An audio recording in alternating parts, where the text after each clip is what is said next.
This recipe is a 2-for-1 deal. Edible cookie dough that you mix up in a bowl and eat with a spoon, or roll them into balls and make them into truffles. This is Live Baking, and these are my healthy cookie dough truffles. Bigger Bolder Baking is all about giving you the confidence to bake anytime, anywhere. My Live Baking recipes are going to show you how to use alternative ingredients to make dessert your way. Think dessert customized. Our edible cookie dough is going to start off with some really sticky, natural cashew butter. You really want to use a natural and unsweetened nut butter. You do not have to use cashew butter. The important part is that you go for a runny nut butter that's going to be nice and rich and something that's unsweetened so you don't have any added sugars. Into our sticky nut butter, we're going to go ahead and add in our coconut flour. The coconut flour and the nut butter are going to combine, and they're going to create actually this really fudgy texture that is super reminiscent of raw cookie dough. Once the coconut flour is completely absorbed into the nut butter, it really thickens, and that's when it takes on the texture of cookie dough. So now that we're about halfway there with our cookie dough, before everything really comes together, we're gonna add in our sweetener. This is a maple syrup alternative that I love to use, but you can absolutely use maple syrup or honey. We're also going to add in vanilla extract, pretty standard of cookies, can't have cookies without vanilla. And then our secret ingredient in creating that cookie dough flavor is actually almond extract. This is Gem's homemade almond extract. So we're just gonna add a little bit of this in here. Another thing that's just gonna balance out all those flavors is salt. I think we all know that really good cookie dough is a little bit salty. So now that we have our flavorings and our sweetener in here, we're gonna keep on whisking, and it's gonna come together into a really nice sticky cookie dough. So I've switched to a spatula. Now that our cookie dough is really coming together, you can almost like fold the cookie dough into itself. And what happens is the coconut flour absorbs the liquid in the nut butter, and that's what really makes the cookie dough texture. Look at that. It almost looks like fudge.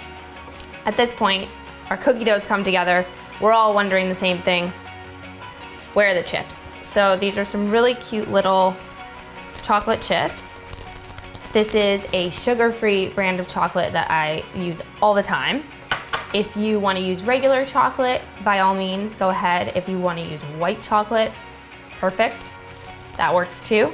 What we're looking for here is for the chocolate chips to just be evenly distributed throughout the cookie dough, because every bite should have lots of chips. You could stop here. This is an awesome edible cookie dough as is, but since this is a 2-for-1, I'm gonna show you how to turn these into cookie dough truffles. So with your clean hands, all you're gonna do is grab about a tablespoon size of your edible cookie dough and just roll it in your palms into a little ball. And that is the beginning of our truffles. We're just gonna repeat the process. Now that we have all of our cookie dough rolled into balls, we're going to dip them in chocolate. And what you're looking for here is just like a classic truffle, you want a nice thick coating of chocolate on the outside. So we're gonna take each one and just plop it into our bowl of melted chocolate. And using a spoon, we're going to make sure that the whole truffle is coated. And then once you know it's nice and coated on all sides, you can just lift it out from the chocolate, and we're gonna transfer it here to a rack. If you find that you live in a warmer climate or your truffles aren't setting right up, what you can do is just pop them in the fridge for 30 minutes, an hour, and that'll make the chocolate nice and set. So these are some truffles that I made earlier. As you can see, the chocolate on the outside is nice and set. To finish off our truffles, we're just going to add a drizzle of this melted chocolate and go in a zigzag motion. So we're just using nice broad strokes. There's no need to be a perfectionist.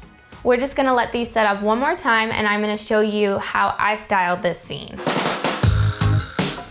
For this recipe, I definitely had a vision of showing you guys what's called a process shot. So I'm gonna show you how we put it together.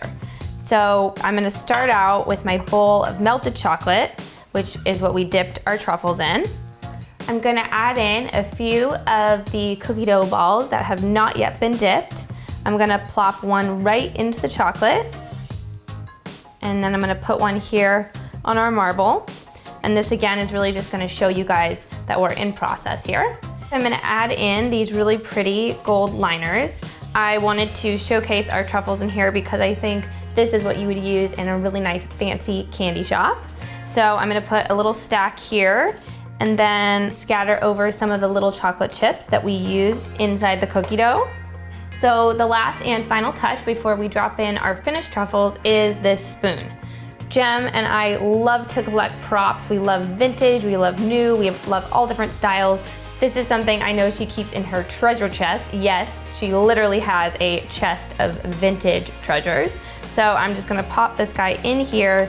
This really shows you guys that we're in process. We're just gonna drop in our finished truffles into our little gold liners here. And with that, our scene is complete. I love the way that this looks. I feel like it's something you could jump right into and you might even feel like you're in the kitchen with me, and that's what I love about it. Now, the only thing left to do is to reach right in and take a bite. Look at this, so pretty. I love the gold liners. They are almost too pretty to eat. Almost. Let's take a bite. Mmm, so fudgy. Has like the exact texture of cookie dough, studded with chocolate chips, got that slightly salty hint. These are so rich and satisfying. Even I can't believe that they're vegan, they're sugar-free, they're gluten-free. You're gonna love this one. The recipe is on biggerbolderbaking.com. I cannot wait for you to sink your teeth into these.